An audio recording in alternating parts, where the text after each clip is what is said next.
If your email open rates keep declining while your HubSpot bill keeps growing, your segments were never set up right. We're on the Fuze, your elite HubSpot partner, voted #1 partner for North America. And today we're breaking down HubSpot Segments, formerly called lists. We're gonna chat about what they are, a step-by-step setup guide, the top 3 segments every business needs, and mistakes for you to avoid. With that, let's jump in. In 2025, HubSpot renamed its lists feature to segments, reflecting a shift from a feature focused on flat data sets to a tool that captures dynamic groups of data across the entire customer journey. So what is a HubSpot segment? It's a group of data that fits a criteria or filter that you determine. For example, you might create a segment of all your MQLs for a marketing campaign, or a segment of companies who are past clients so you can reactivate them. And there are 2 types of segments: static and active. Think of a static segment like a vinyl record. Once it's created, the songs or your data are set. An active segment then is like a Spotify playlist. You can always add or remove songs or remove data from it. As a small business, you probably have a lean team wearing a lot of different hats. So segments are a great way to offload some of this heavy lifting. For example, instead of blasting everyone in your database, hurting your email and brand reputation, segments help you strategically focus your marketing and sales efforts on the right people. And before we jump into the setup, an important note on the difference between segments and saved views. So a saved view in HubSpot is for human use only. It's a filter your salesperson uses to look at records and work their day, or for you to get a quick overview of a certain group of data. It's for looking, not sending. But a segment uses a target group of data for an email, ad audience, report, or quotations. It's heavier, it processes in the background, and it's built for automated action. So make sure you use both appropriately. If this is already clearing up some of your burning HubSpot questions, do us a favor and smash that like and subscribe button to show YouTube that you're enjoying our content so we can make more videos just like this. Okay guys, let's talk about your segment setup. So for today's example, we're building your engage contact segment because it delivers immediate value and teaches you every core concept, choosing an object, filters, adding and/or logic, and setting up an active versus a static segment. Now, to set things up, step 1 is to find the tool. In the top navigation, click CRM, then Segments, and you may see it as Segments Lists during this rename, but this is the exact same tool here. Step 2 is to start a new segment. In the top right, click Create Segment. Then you're going to choose your object. So select contacts if you're grouping people, not companies or deals. And for most email targeting, contacts will be the right choice. Next, name your segment. Click the edit icon and give it a clear dated name, something like 2026 active engaged contacts, 90 days. Make sure to avoid vague names like good leads, because 6 months from now, when you revisit this, absolutely no one will know what that segment does.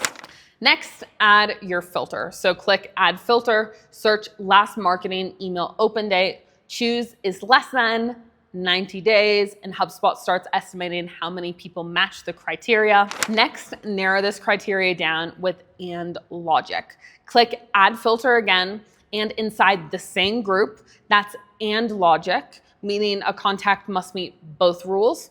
Add lifecycle stage is any of subscriber, lead, or MQL. Quick warning here, do not stack conflicting rules like lifecycle stage is lead and customer, because nobody can be both in HubSpot, so you'll get 0 results back. If you ever want an either or audience, that's a separate filter group using the or logic here. Next step is to test before you trust the data. So toggle on test matches and type in a colleague's name to confirm they pass or fail the way that you would expect in this data. And please do not skip this part here. It is the cheapest insurance you'll ever buy to make sure your data and list is working as you expected. Step 8 is pick active and save. Click next Select active so the segment keeps itself current automatically, and click save and process the segment. HubSpot processes it in the background and shows you your final data count. You should have a solid percentage of your database here, because if you do see 0 contacts, just make sure to go check step 6 to make sure all of your filters are set up correctly. And for the nervous, deleting a segment never deletes the actual contacts in HubSpot. And HubSpot actually keeps a segment for a 90-day window, so you can restore it later. So this just gives you the ability to experiment without any fear. Now, if you're just getting started with segments, here are the 3 that every business needs. Number 1 is the engaged contact segment. This is a segment we actually just built, and the importance of it is that it protects your sender reputation by only marketing to people who've engaged with your brand in the last 90 days and have an appropriate lifecycle stage. Segment 2 is the suppression or exclusion segment. This should be an active list that automatically removes unwanted contacts from certain communications. For example, you don't want to be pitching people who are already your customers or somebody who told you to remove them from your list. This is how you also stay compliant with privacy rules like GDPR by enforcing a global suppression list across all your sends. 3 is the cost control or data hygiene segment. This one literally pays for itself. HubSpot bills you based on your marketing contacts. So every dead, lead, disqualification, bounced email still marks as a marketing contact will cost you money. To fix this, create an active segment that flags all of your disqualified, hard bounces, or unsubscribes, and then manually marks them as non-marketing, or you can actually set up an automation to do this. Now, the catch here with making all 3 of these segments work is that you need clean data in your properties filled in HubSpot. So if you want to know how to set up HubSpot right from the very beginning, make sure to grab our HubSpot audit checklist. This is a free 2026 version that has been downloaded over 3,000 times by businesses in North America because it is that good. So make sure to grab it today using the link in the description. Guys, after helping thousands of businesses, here are the habits we know keep your segments clean, fast, and trustworthy. So first, before you build, we recommend mapping out your logic. Before you open the builder, sketch it out. What's the audience, the rules, and/or logic? Getting the right logic on paper prevents the #1 beginner error, which is contradictory filters that return no results. Second, decide active or static up front. Ask one question: does this audience need to update itself? If yes, it's active. Or if it's frozen in point, like trade show attendees, it is static. Choosing the wrong one means you will have the wrong architecture. During the build, we recommend using super descriptive naming conventions. For example, a name like 2026 Q2, Active MQLs, Cybersecurity Webinar tells a brand new colleague the date, the type, the stage, and the purpose of the segment at a glance, instead of webinar leads, which tells them absolutely nothing. Then organize into folders. Make sure to group your segments into clear folders, like by campaign, data hygiene, suppression lists, and a sandbox for testing. A tidy portal is a fast, easy portal to use.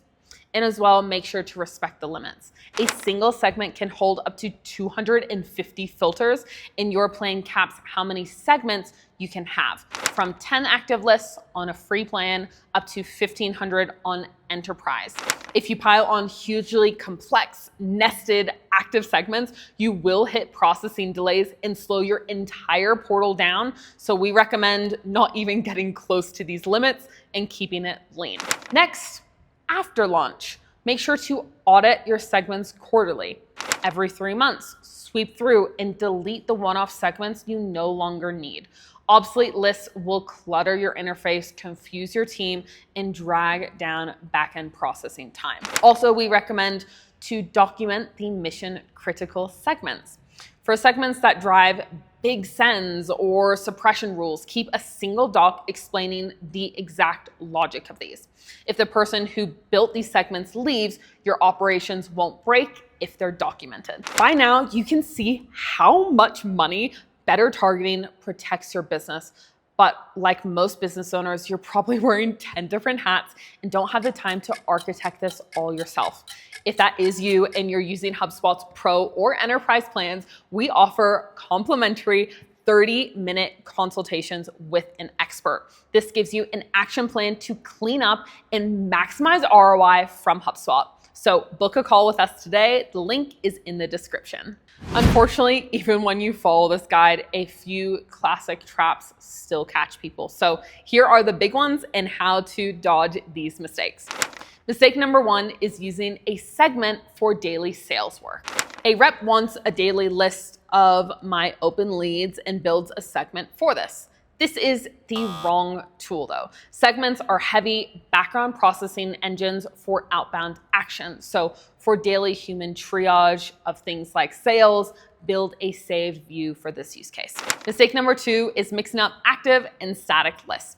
Someone builds an active segment to track registered for a May webinar. After the event, the status field gets totally reset by the next campaign that you launched. And because the segment is active, the historical data gets completely lost. So for any one-time, point-in-time audience, use a static list to preserve the data. And mistake number 3 is conflicting and/or logic in your filters. This is the number 1 reason a segment returns 0 results. 2 rules that can't both be true were joined with and logic. So nobody, for example, can be a lead and a customer at the same time. The fix here is when you mean either or, use a separate filter group with or logic instead of the and logic. If this video was helpful, give it a like and subscribe. And if you haven't yet, make sure to grab our free HubSpot Audit Checklist 2026 version so you can score your HubSpot setup and see what percentage of HubSpot that you're actually using. And that brings us to the end of this video. You have now got clean, targeted audiences. So next, we're getting into how to write HubSpot emails that turn these segments into real pipeline across marketing, sales, and service. So make sure to watch that video, and I will see you there. Bye.